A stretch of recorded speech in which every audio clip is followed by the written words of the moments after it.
So welcome everyone to our Thursday webinar at the CST.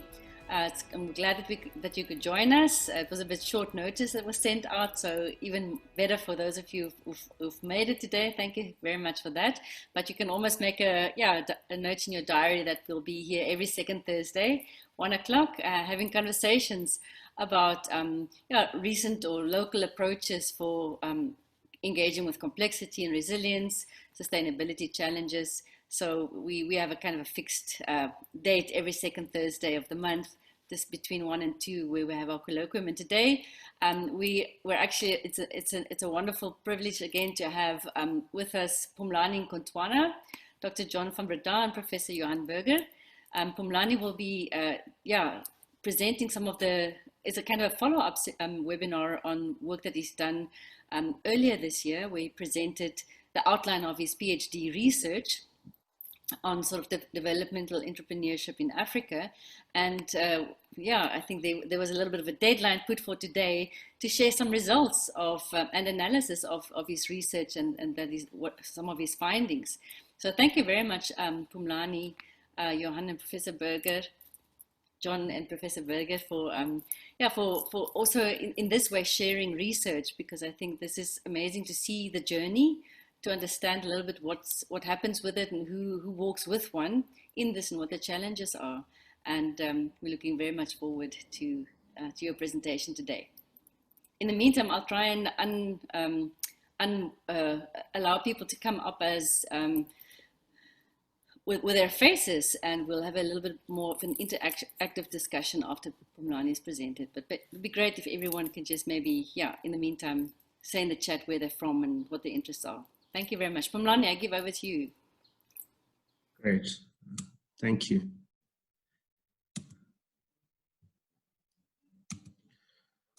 I just want to acknowledge first, as a way of introduction, to observe protocol and acknowledge Professor Burger, my main supervisor that has been walking this journey with me slightly longer than anyone in the group. And second, most I think important is Dr. van Breda, John, who's been quite instrumental in the last few months in setting up our data collection strategy and providing us access to Sensemaking.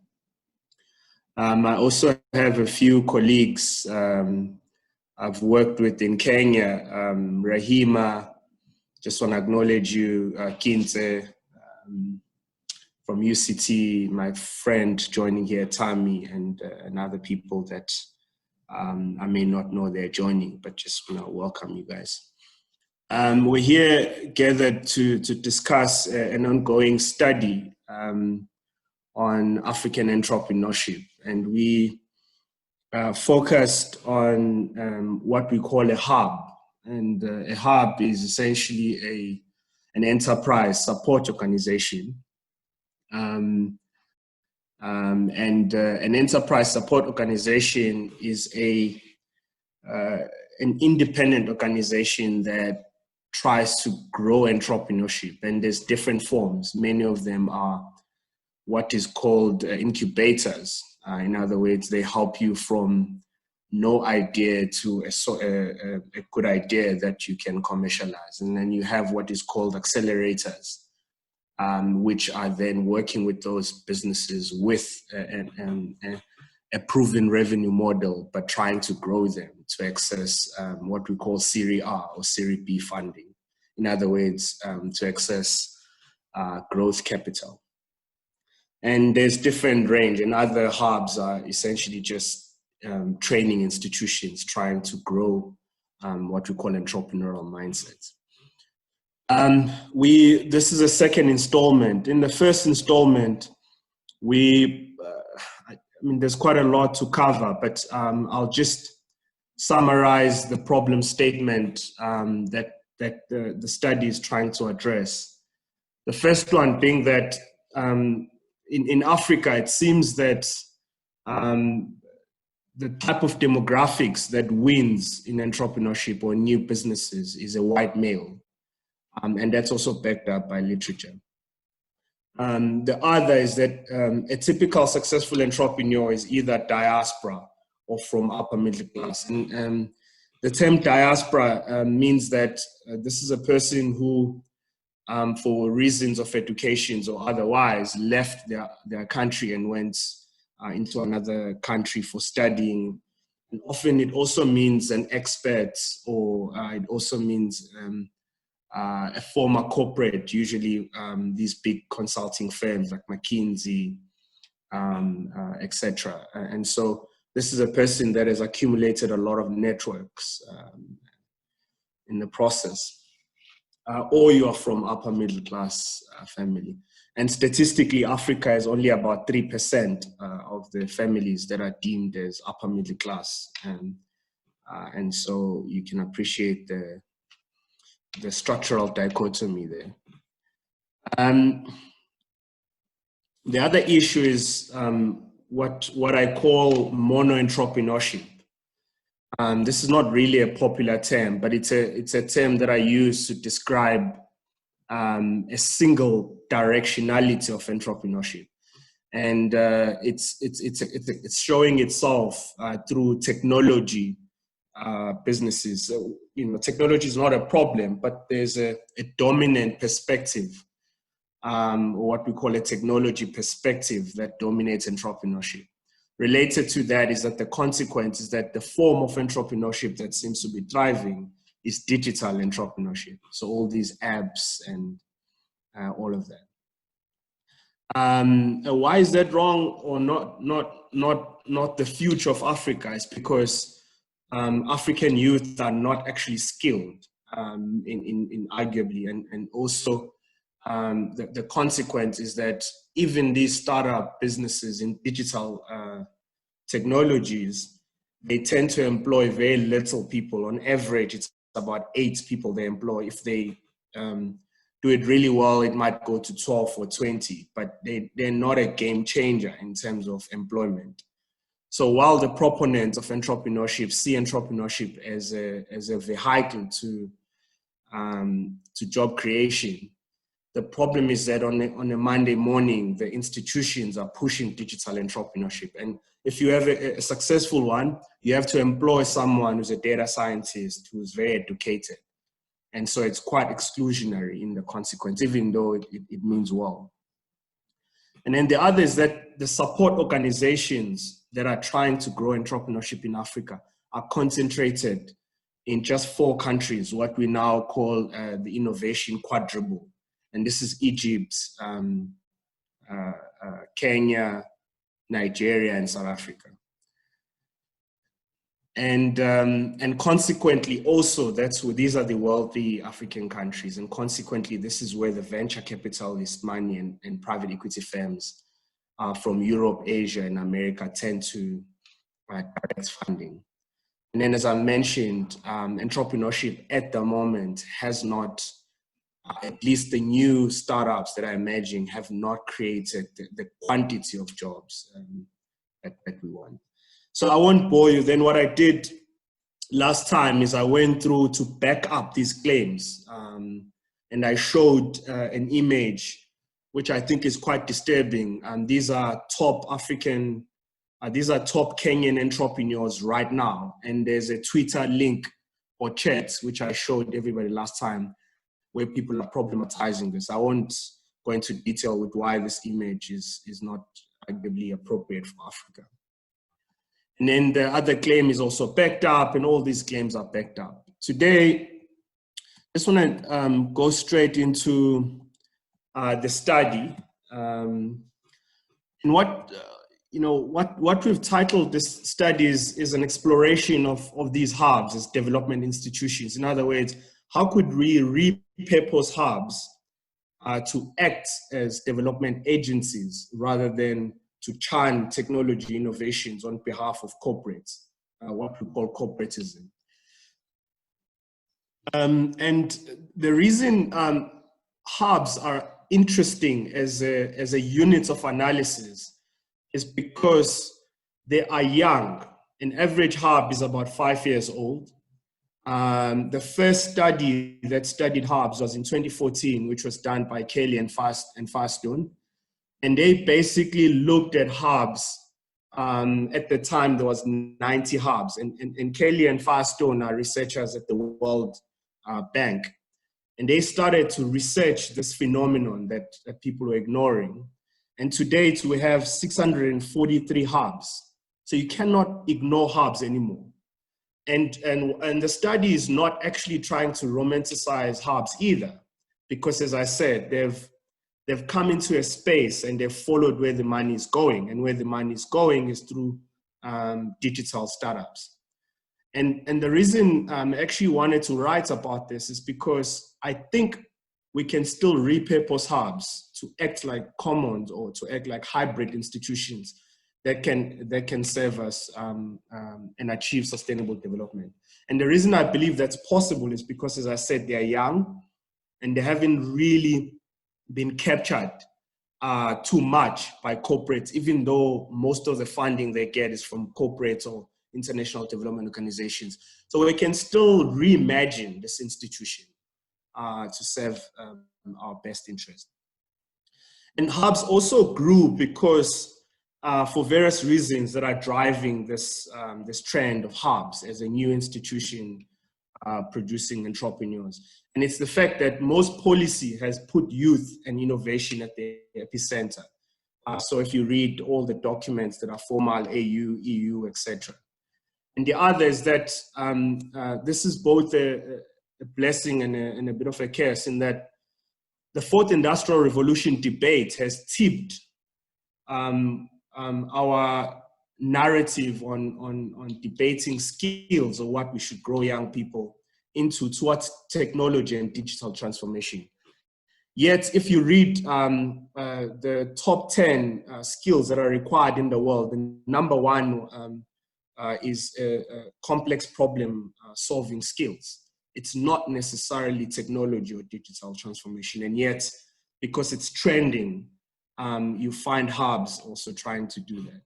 And then I think the third element is the emergence of institutional entrepreneurship, which challenge practitioners to start thinking away from this obsession with individual agency, to start thinking about the reality that there are moderating factors that limit or grow entrepreneurship, and therefore we need to grow institutions that support that, and that's why hubs, I think, have grown. Yet this quantity of hubs has not necessarily led to quality outcomes. And as I said, they're obsessed with technology startups. They're concentrated in wealthy cities. And there's also no guidelines on how these hubs should operate to achieve whatever outcome. A hub pops up any day, and a year later they close because of financial reasons. So the reason we can repurpose them is we could potentially formalize them, just like there are guidelines for an NGO or a bank or an institution, and start directing these hubs a little bit more. So to study this, we asked ourselves, how do hubs in Kenya, Ghana, Rwanda transition their entrepreneurship approaches to achieve development outcomes? And I think this question, as I was engaging more and more in Africa in the last 3-4 years, it was clear to me that, this question was almost more, it was going to suggest that there's a list that you can say or almost lead to a deductive outcome. Whereas I think as I was engaging, I realized that actually you cannot just change these hubs. It's a transition that you might need to explore. So this question grew more and more into how do hubs in Kenya, Ghana, and Rwanda shape systems change pathways toward entrepreneurship for development. And to study this, we followed a narrative-based, what we call a narrative-based transdisciplinary approach. And this is a simple version, which is that you have to co-design the questionnaire with the stakeholders involved, and then you have to return back the stories, which is part of what we're doing today. And also, people must tell their own stories, what we call self-signification. And within that, you have 4 processes of kind of designing, collecting, analyzing, and then retaining the stories. A more complicated version of that diagram is that transdisciplinary phases often involve about 5 stages, and which are pretty much aligned with the Sensemaker, which is a tool that we employed in this process. And I won't bore you with the long processes, but what's key is that we've targeted certain institutions that are involved in entrepreneurship. And because it was a COVID environment, I had to tap into 3-4 years, if not 5 years, of relationships I had built across Africa to make the study possible. If it wasn't for Sensemaker or those networks, this study wasn't going to be possible because we collected data during COVID environment. Even though I had funding to travel into these countries, it still wouldn't be possible to do that without a process like this.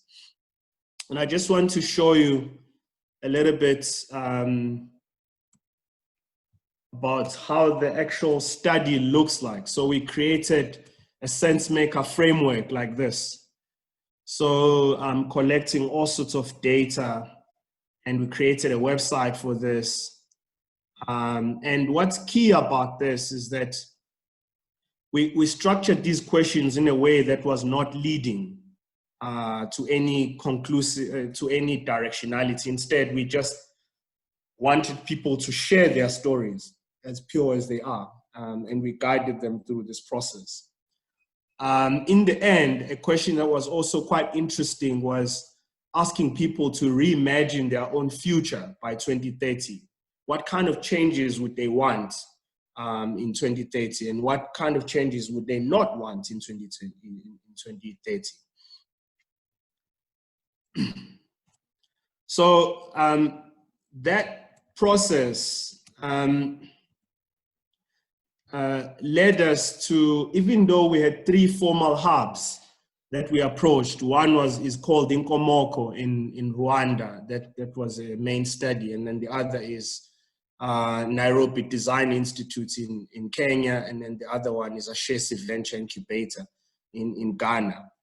These hubs and our networks, they further sent the survey to all these institutions that are listed here, which are involved in, which made the study quite interesting. The other thing to mention is that this is not just an interdisciplinary study in that there's different sectors and all of that. It's also an intradisciplinary study in that it tried to get data from both formal and informal stakeholders. And I'll show you that in a minute. And we tried to design this questionnaire to try and elicit this tension between agency and formative context in 2 ways. So we try to structure a questionnaire that will say something or give us another dimension to the literature we had done on human agency versus states and human agency versus market forces. And the reason for this was because it was clear in the literature, and if you're involved in the space, that people are problematizing entrepreneurship. There's a huge problem with where entrepreneurship is going and what people want. And we wanted to prove that or validate that. And so we wanted stories that will say something about that, or even give us other dimensions, as we've also learned in the study. And so what we found in the results, first, we structured the results in 3 ways, in what we call target, systems, and transformation knowledge. So systems knowledge is actually about trying to understand what is going on.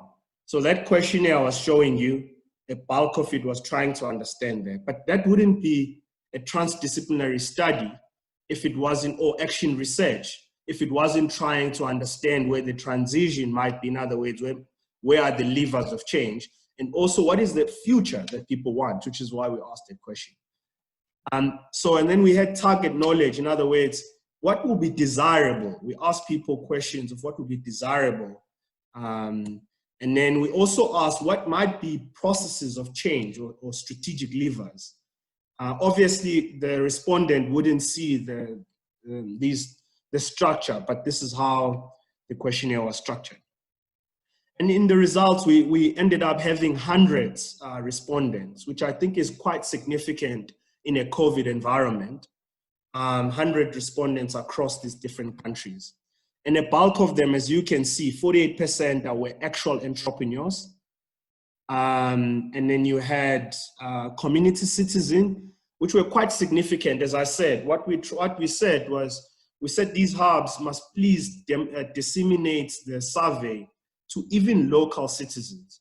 And 12% of the respondents were classified themselves as local citizens. In other words, they were not professional or formal stakeholders. And also there was a significant respondents on other. So 23% classifying themselves as other. And of course, we approached 3 hubs and 3 hub managers responded. But because entrepreneurship is such a wicked problem, we're not necessarily interested in hub managers' formal views. We want to situate hubs in a context of reality where entrepreneurs wake up and navigate. And that's the key design innovation in the study. And then you can see others. You had a business coach, training facilitators, financiers, etc. And then the age group that gave us this data was quite young, 45% under 30, 16% deemed themselves as under 20. So in other words, over 50% under 30. And if you use the African Union definition of youth, you are young until 35. And so there's quite a significant category here as well. So essentially, this was a powerful study in that it's an African youth study, and everybody's trying to understand what are youth feeling or saying. And the perspectives that we got were quite diverse. So these are the sectors that these entrepreneurs or people are involved in.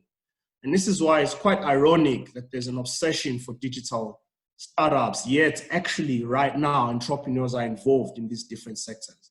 They're involved in manufacturing businesses.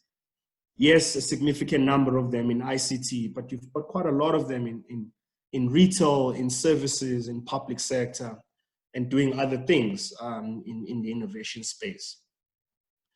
And then these were also the time in the sector, and you can see these are quite young perspectives. The majority of them had 1 to 3 years of experience or less than 1 year. So they're quite young and forming these new businesses. And so, as I said, we classified these into 3 knowledge systems: target and transformation and target. On the system side, which was really trying to understand what is going on, we asked what motivates African entrepreneurs. And it was interesting that it's money, yes, of course, that's given, but also more importantly, that these entrepreneurs want to make a difference, and they want to make a difference in community and environment, and not just want to try innovations for the sake of innovations. And then we asked them, how would you describe your ecosystem right now? And the headline there is that all of them, pretty much majority felt it's struggling to get there, but getting stronger each year. So there's a huge issue around entrepreneurs struggling to navigate this in a way, and there's a lack of coordination as well.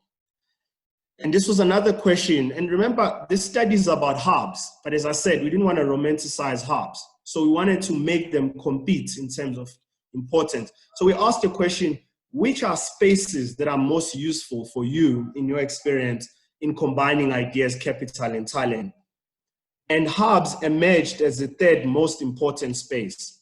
And we have to contextualize this empirical finding in what it means.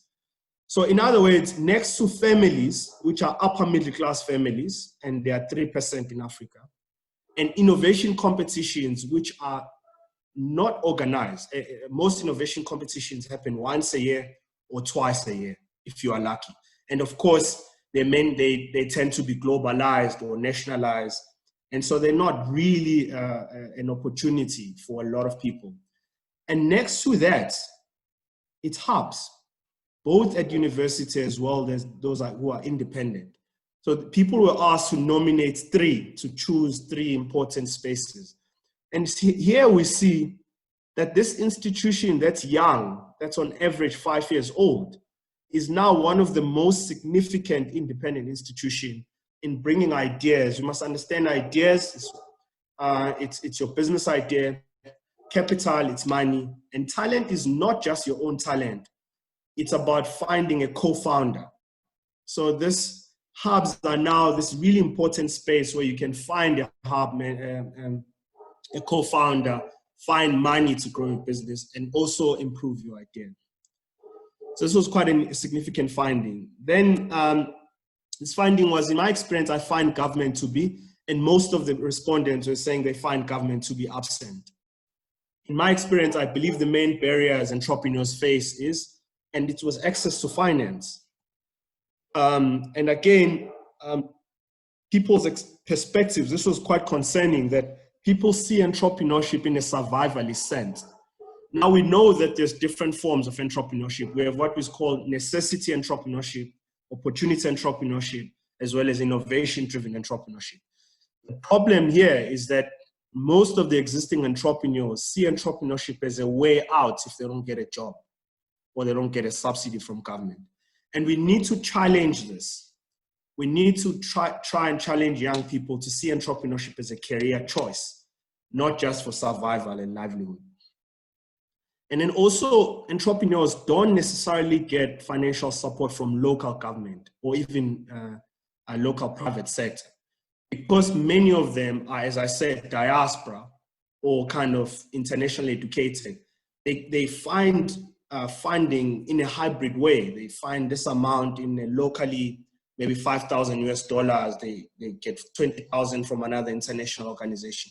The consequence of that is that the directionality of these innovations are determined at international level, which is why you have a development problem. And then again, here, this was trying to understand, where do local entrepreneurs, where do they go to study? And again, you can see a number of them studied internationally. They were not just educated locally. And then this was quite clear again, the successful ones, what makes them? Are they first-time entrepreneurs? Are they former government employees?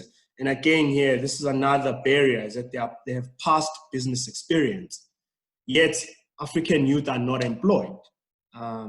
So how do we create first-time entrepreneurs who don't have corporate experience? And then on the transformational side, we asked, should private sector or government run entrepreneurship? And people felt it should be private sector. This is problematic if you take into account Mazukatu and other scholars who are saying government should be more and more involved in informing the directionality. We asked, of the resources that come into your ecosystem, where do they go? Do they go to support organizations such as hubs, or do they go to local entrepreneurs? And we see that people feel that if you look at the median in particular, the blue line, is that, and this is problematic as well because it shows the obsession for this hero entrepreneur, what we call homo economicus, where we think that this individual will somehow create jobs, whereas they require help. And so if we don't disperse resources to also capacitate the support institutions, we're going to have a problem. And then we asked, do you think entrepreneurs in your experience come from poor or upper middle class families? And it's very clear they come from upper middle class family, which is quite in line with our problem statement. And then this was the question around the future that they want, the ideal versus worst case scenario. And it was clear here, people problematize a number of issues, that they need enabling policy. You must buy local by 2030, focus on young people, get corporates to mentor, provide access to market.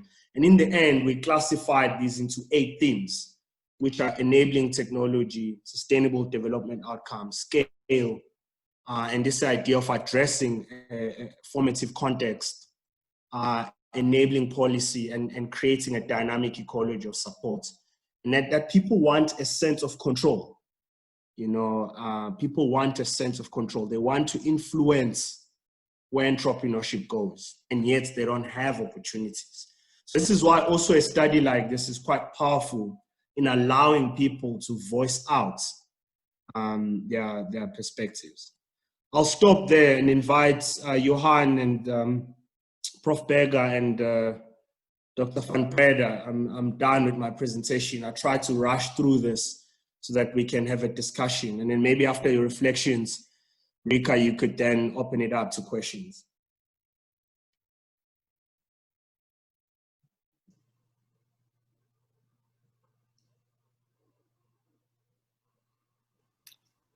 Okay, I see, I hear there's silence. Should I say a few things?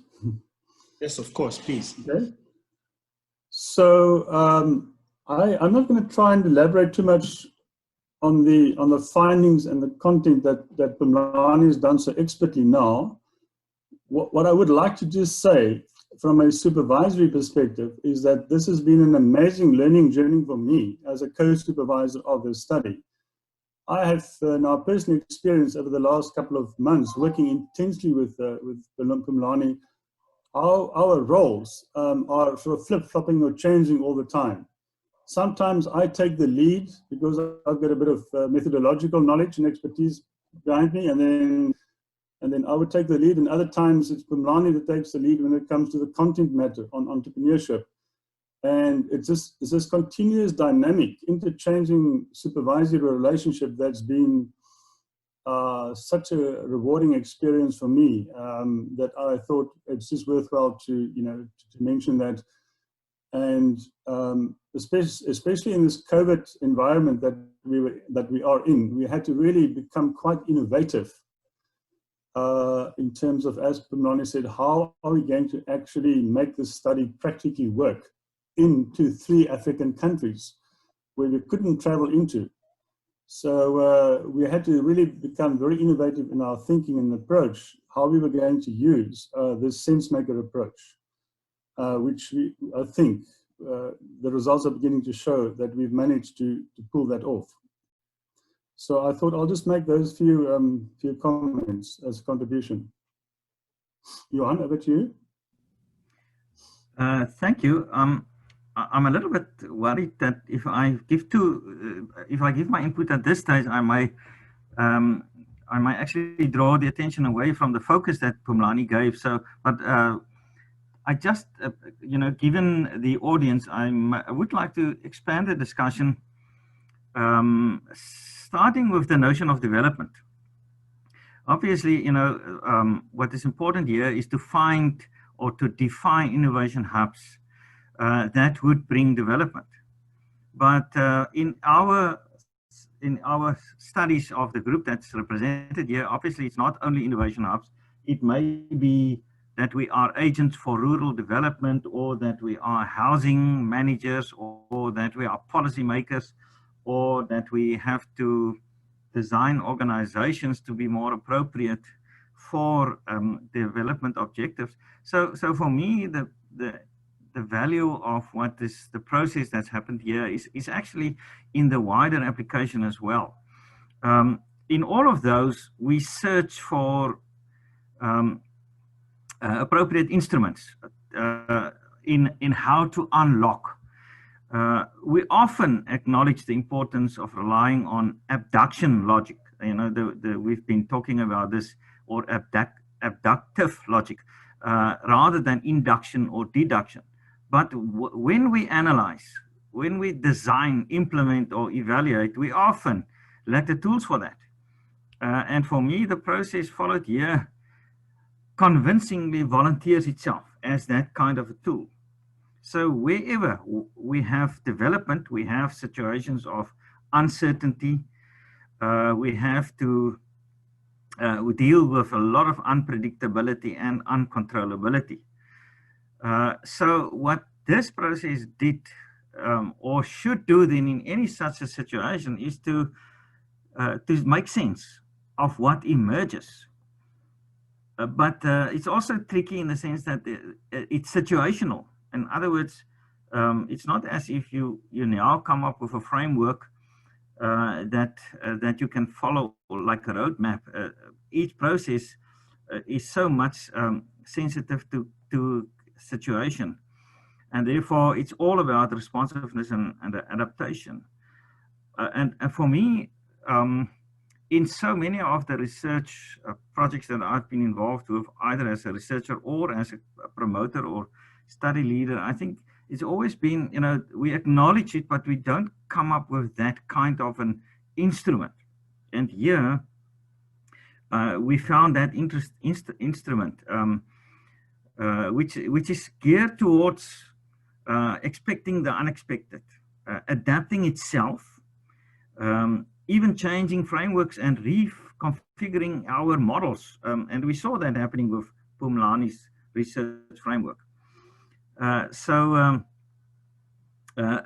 You know, the notion here is that it's going into the real world in a rigorous manner. Do the field work, engage in inquiry, talk to participants, again in a manner that's that makes sense, and observe what's going on, and therefore almost discovering unanticipated consequences.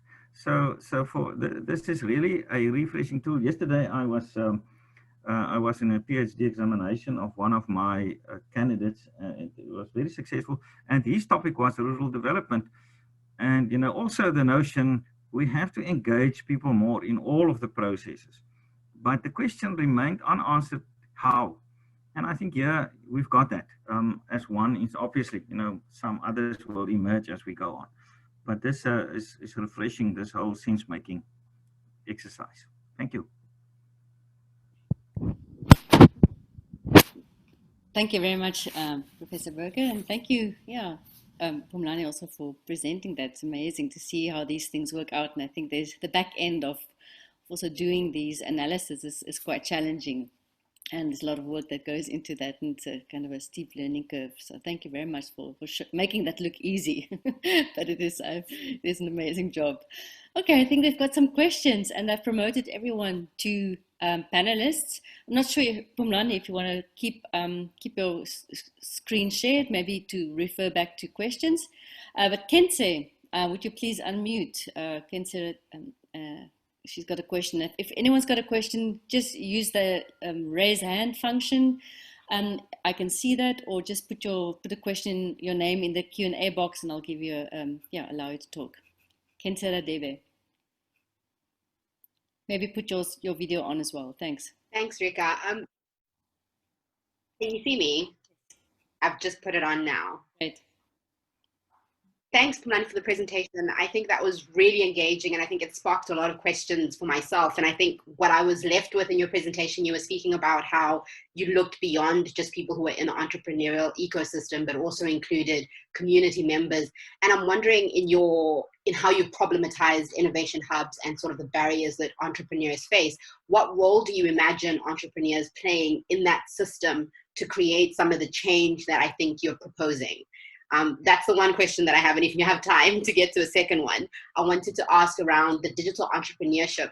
Do you not think that perhaps there are lower barriers to entry for entrepreneurs? And maybe that's one of the reasons why more people are gravitating towards that, notwithstanding how you've laid out the current landscape around how we've incentivized digital entrepreneurship over other forms. And I'll leave it at that. Thanks.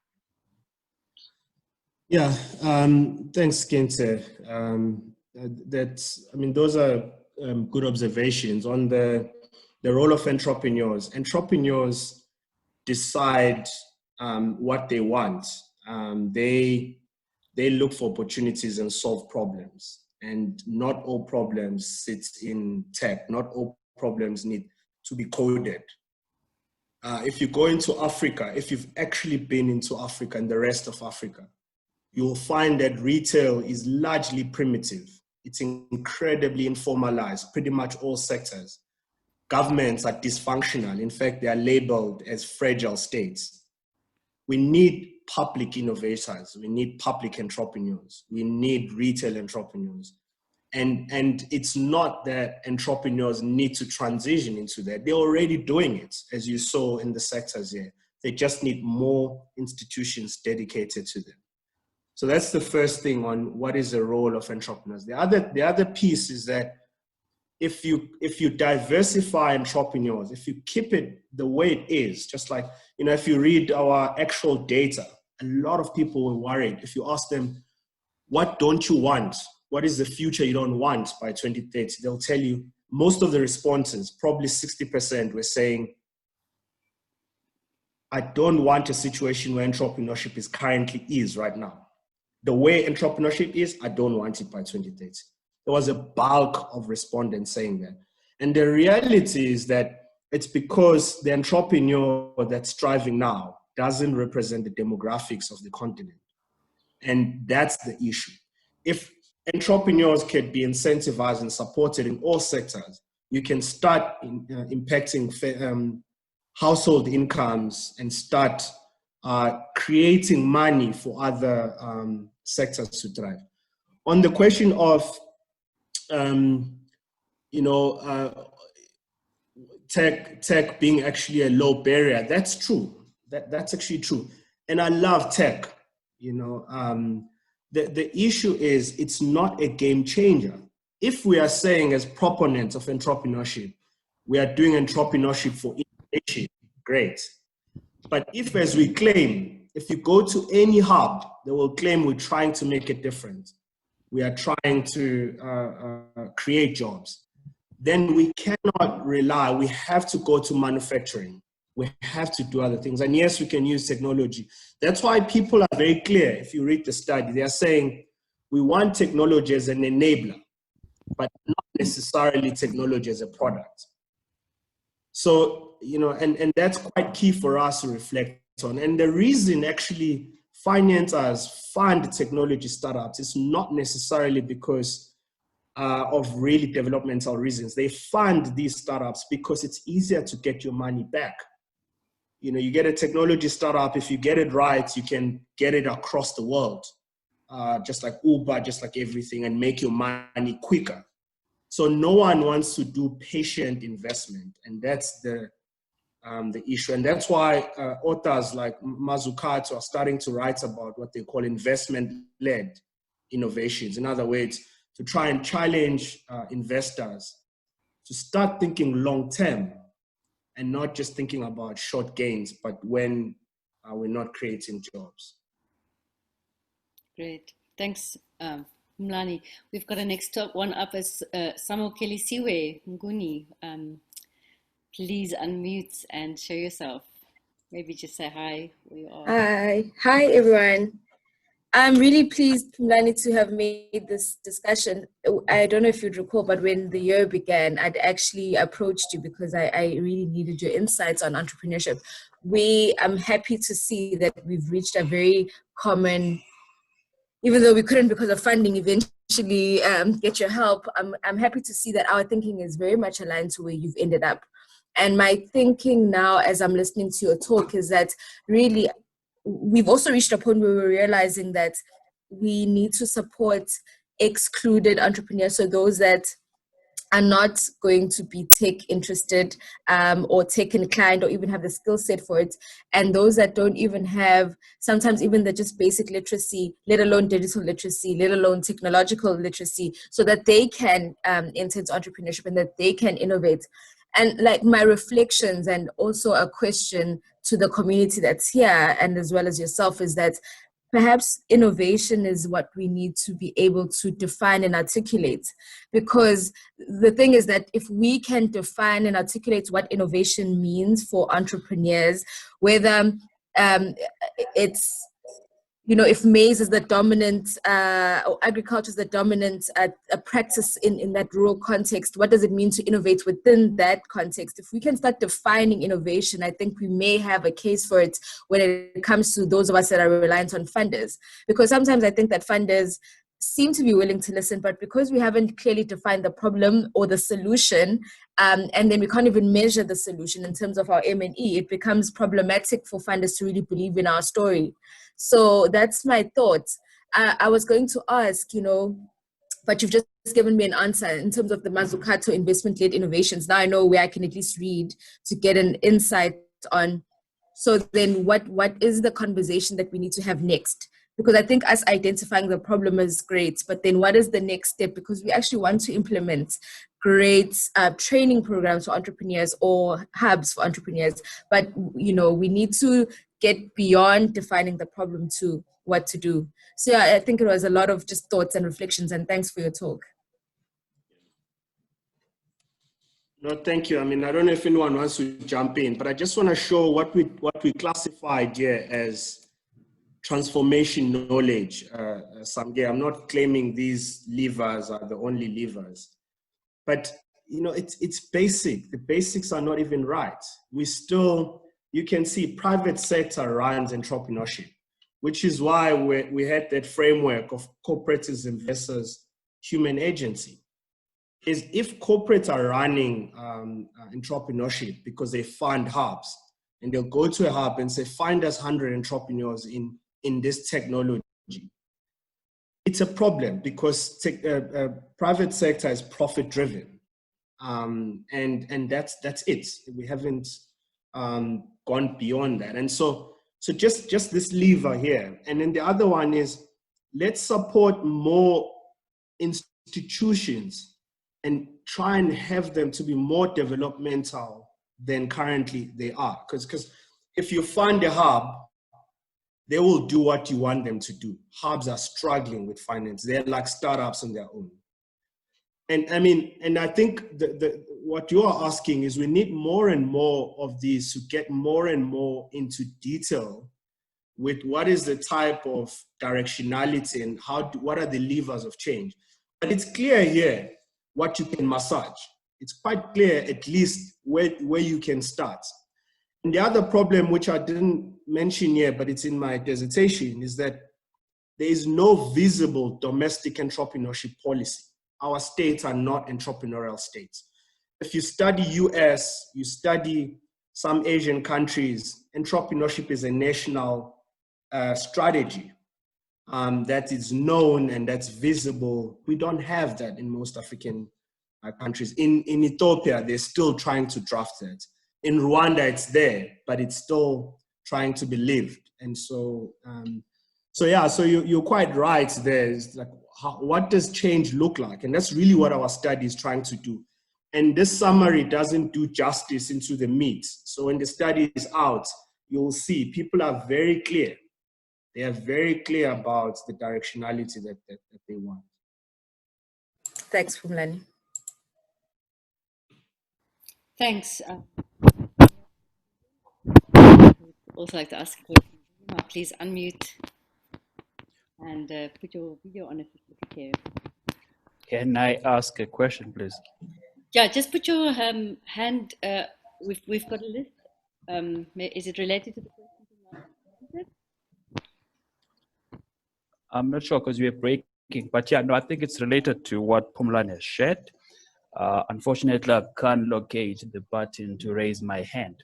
So I think for me, I just want to find out, it's two questions. One is, based on your hypothesis to say opportunities, especially innovation, creativity, as well as these startups, you see that there are the people who do them are mostly white people. But however, you find that in most of these African economies, Black people are the ones that are affected by unemployment. So I just want to find out, based on your study, what is the gap where you find a situation, the majority of the population, they are Black people who are unemployed, but it's not them who are sitting in these incubations trying to come up with businesses, irrespective the landscape of that business, if it's ICT or other sectors. Why is that? Then the second question is with the incubation centers themselves. I think based on our experience here in South Africa, when it comes to incubation, they've got this model that says one size fits all. So you put entrepreneurs into a classroom, you give them training, and then expose them to funding. But you don't really get to a point where you look at each company as an individual and really understand their gaps and close their gaps. So I just want to understand again the landscape to the countries where you've done your study, how they're approaching that incubation model. I'll pause there. Yeah, Tammy, thank you for that. I'm sorry to do this, but I was sharing this with John this morning, that what you are problematizing, I didn't cover it here in the interest of time, is an approach. What is the right approach that a hub should employ? Or what should be an approach for the institutions involved in entrepreneurship? And I'm not sure if you can see maybe I've closed not sure if you can see my screen.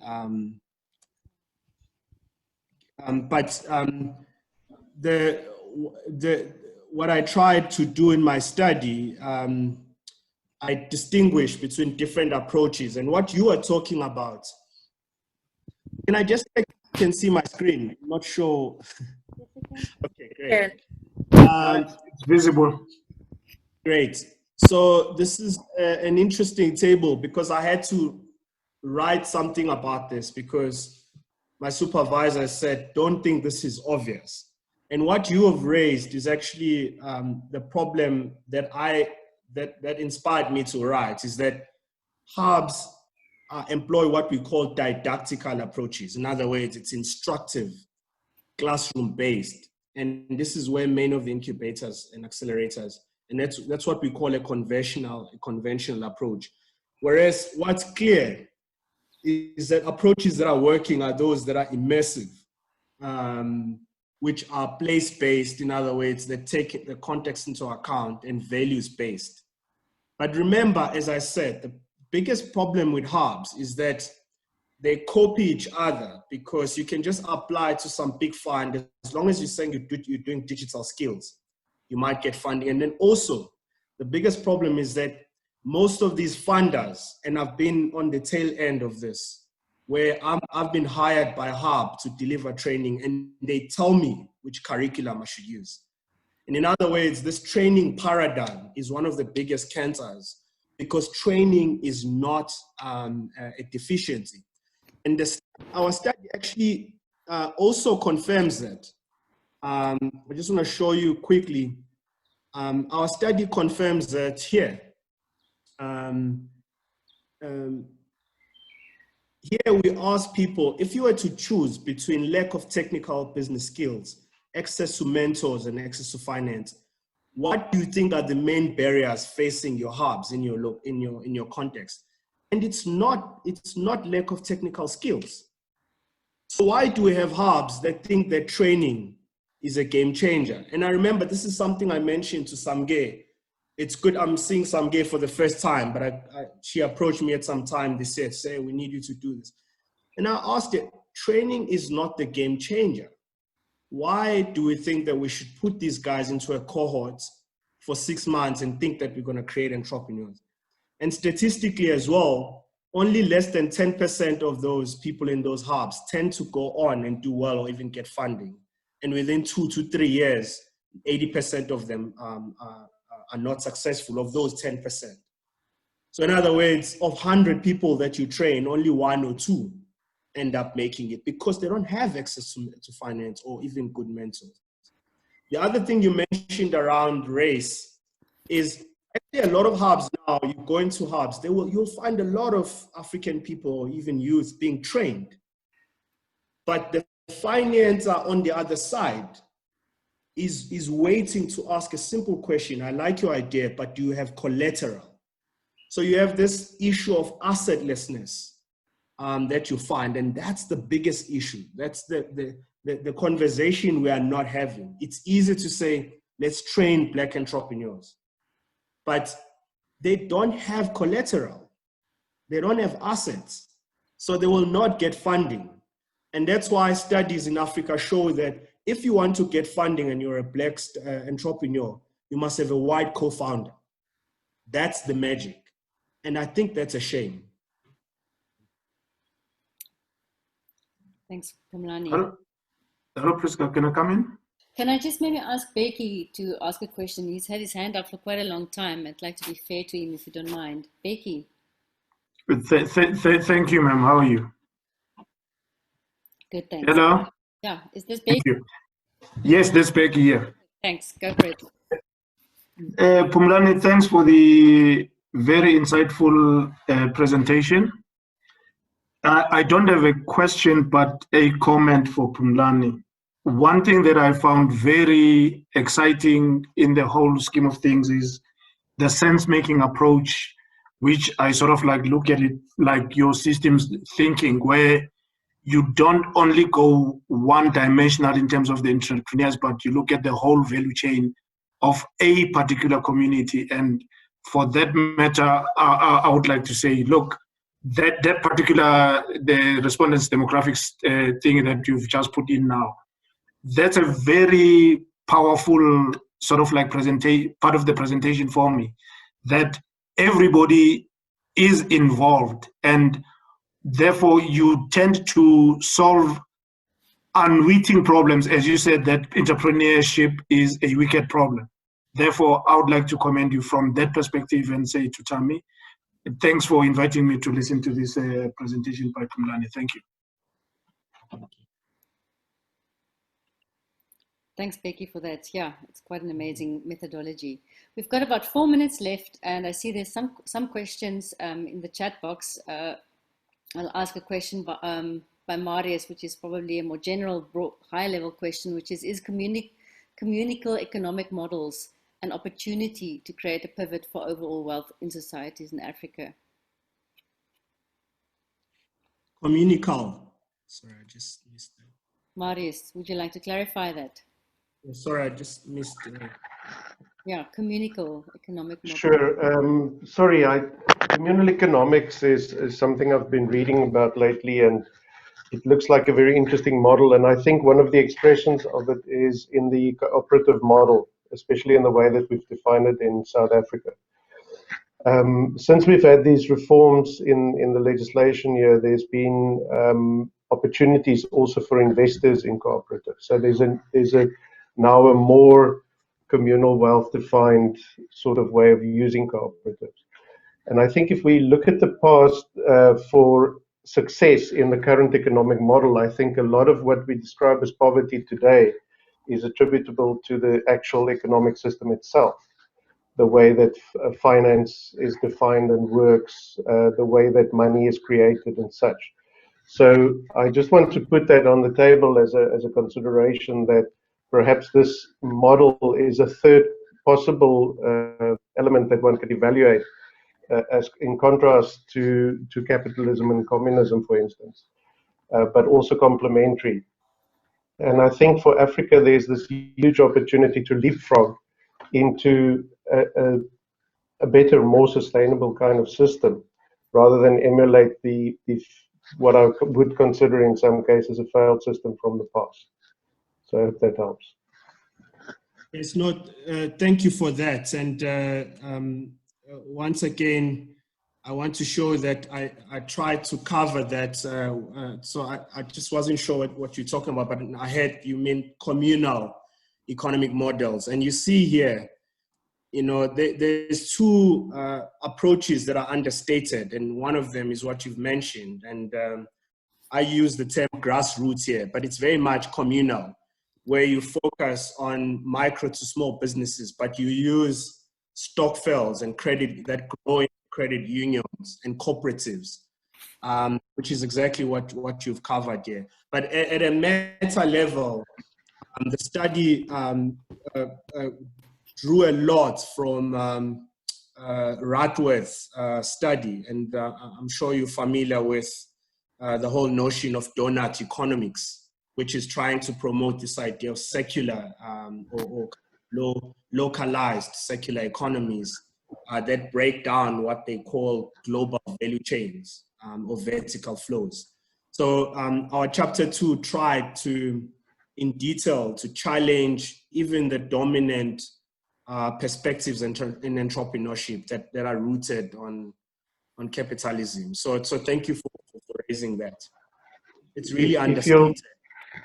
If you'll bear with me, there's also just one more thought to consider is post-World War II, a lot of the reconstruction of the now first world countries was done through the cooperative model. So for instance, in Germany, some of the really large institutions that we know today, like Deutsche Bank and these institutions came about in the US, Japan, Germany and such. So these are also opportunities for very large-scale infrastructural and communal development in, for instance, housing, which in itself brings additional economic opportunity for entrepreneurs. So yeah, thank you. Good. Thank you. I would like to honor just also Rehema's question, because Rehema's been also in the queue, but the hand disappeared. Rehema just asked, The question is about assumptions in the study vis-a-vis other economies and avenues for collaboration, seeing that silo approaches aren't silver bullets anymore. A short remark on that, maybe, Phumlani, before we close. Yeah, so I've mentioned, and I cover this in detail in Rahima, you want to express it yourself? Yes. Sorry. Yes, so I recently saw that the Senate here was debating around having a bill on innovation. So basically it's saying that they are finding the need to want to moderate and regulate the space of startup, etc. And it's good that you mentioned that Africa really doesn't have an entrepreneurship strategy. With these wonderful findings that we have in your research, is there space to position your findings in such spaces so as to influence the eventual outcomes of the same? And then regarding the assumptions, we see what happened in other economies like China, etc., and how government supported individual businesses to be where they're at the moment. So where really are we at in terms of, are we trying to leapfrog what other economies did in trying to transition from informal economies? How exactly is this? And how is it that till now, we are not questioning the silo nature of our hubs, where it's much easier for them to attract funding on their own, yet when you come to the academic and development space, we are challenging universities to be more practical in their kind of research, etc. So how will your study shake the tables in these spaces to say, fine, they're not doing well, they're still stagnant, but how can we say that? How can we meet people where they're at? How can we meet these young minds where they're at the university level, for example, colleges? Thanks, Rahima. Just want to acknowledge Rahima is joining all the way from Kenya. So thank you for that. So I think that's why we follow this methodology called TD, because we are concerned about action research. So where we are now is returning the stories and making sense with all of you. But the ambition is to document all of these pathway possibilities and then disseminate results.